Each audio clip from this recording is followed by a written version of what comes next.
Toupargel, depuis 70 ans à votre service pour vous livrer le meilleur du surgelé.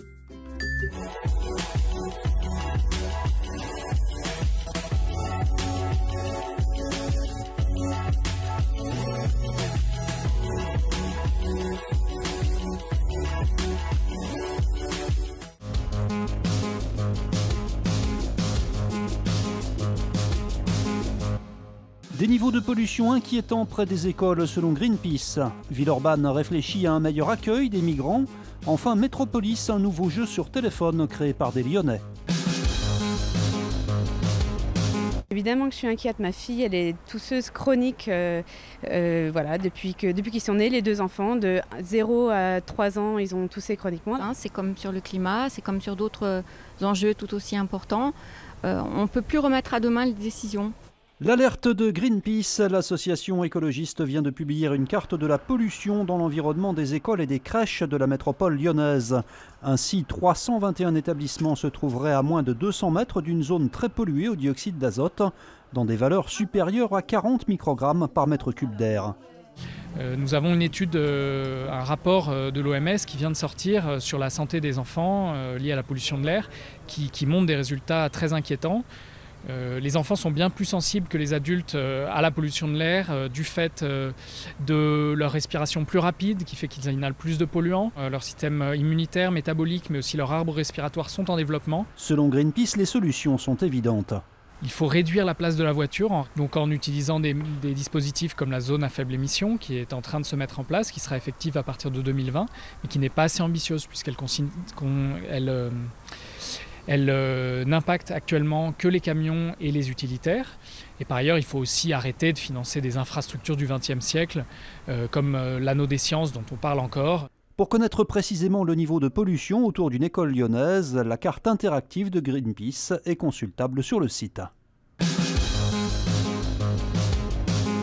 Le préfet interdit samedi prochain la manifestation des Gilets jaunes à Lyon après consultation du maire et des commerçants qui se plaignent de l'impact économique du mouvement. La préfecture a donc pris un arrêté d'interdiction de toute manifestation le 13 avril dans un périmètre restant à définir. Alors que la question migratoire devient aujourd'hui un enjeu politique, Villeurbanne, elle, souhaite devenir un territoire d'expérimentation, d'accueil des migrants. La ville a d'ailleurs lancé en septembre dernier une consultation citoyenne pour tenter de trouver des solutions. Par rapport aux situations d'aujourd'hui, on a pensé qu'on ne pouvait pas simplement mettre la tête dans le sable. Parce que le phénomène migratoire est un phénomène qui est un phénomène durable et que les villes, les territoires seront confrontés dans les prochaines années à cela, quelle que soit la politique nationale plus ou moins restrictive qui est apportée. Pour réfléchir sur ce sujet, un jury de citoyens a donc été constitué, composé de 26 habitants, dont certains tirés au sort et d'autres volontaires, comme Maxime. Ce qui m'a intéressé surtout, c'est passer de l'étape de l'égalité et partir vers une démarche de fraternité plutôt, donc pour reprendre nos devises. Et sur la forme, nous avons réellement commencé à travailler en septembre, donc en septembre 2018, où nous sommes rencontrés à un rythme environ d'une réunion toutes les 2 semaines sur des créneaux de 2h30. Parmi les 14 propositions présentées dans ce rapport, le jury citoyen souhaite la mise à disposition de logements vacants pour des occupations temporaires. Cette métropole pourrait avoir besoin de 1500 à 2500 places. Je pense que ces 1500 à 2500 places d'occupation temporaire, elles sont à l'échelle de notre métropole. Je ne sais pas combien de bâtiments ça représente, mais je suis certain que nous avons en face de cela les capacités dans des bâtiments qui sont aujourd'hui inoccupés. La création de laveries et de bains-douches municipaux ont également été évoqués, des projets que la ville se donne encore du temps pour étudier. Et en fait, on est tous les trois des gros fans de jeux de société. On adore, moi je passe beaucoup de temps à jouer au Risk, le Munchkin et tous ces jeux-là qui sont en fait très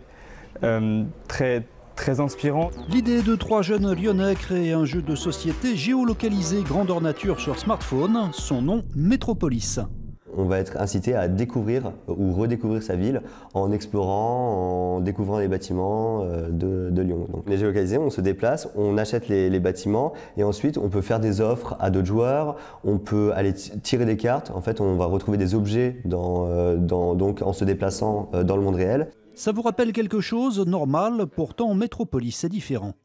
Un Monopoly à l'échelle de notre jeu, ça ne serait pas possible parce que voilà, nous c'est un jeu qui se pratique à 100 000 voire 1 million de joueurs. Plus les joueurs ont envie de posséder un bâtiment, plus ils sont nombreux à vouloir posséder un bâtiment, plus la valeur va augmenter parce qu'il y a tous les systèmes d'échange et de trades.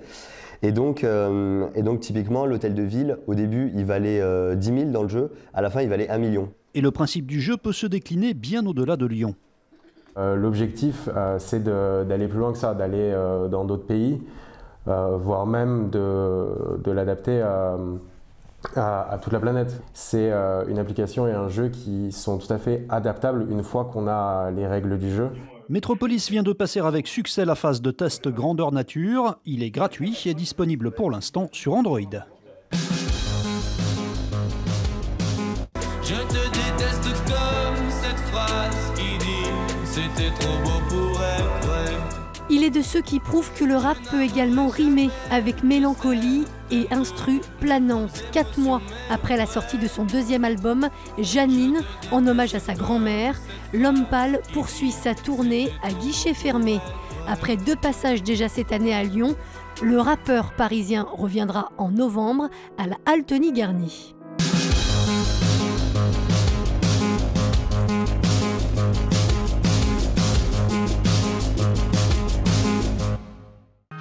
L'info continue sur TLM.tv, les réseaux sociaux et le fil info. La météo